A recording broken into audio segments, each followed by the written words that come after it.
Hi, this is Chris from Total Parts Plus, and today we have a 2017 Mazda 3 SP25 GT, stock reference number 5594.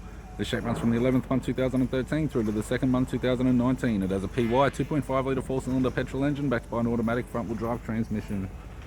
PY 2.5 litre 4-cylinder petrol engine.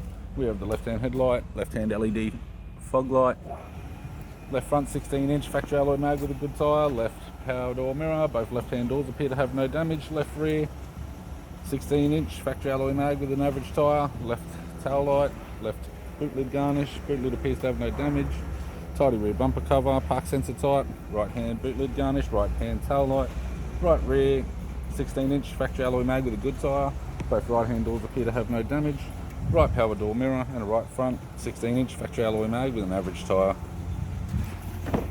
We have the driver's side door trim, power window master switch. This vehicle is fitted with black leather interior, automatic type console, automatic gear shifter, command controls, dual zone heater controls, factory sat nav display screen, interior mirror, courtesy lamp, left hand sun visor, right hand sun visor, instrument cluster, and a tidy 3-spoke leather steering wheel with cruise audio and phone buttons.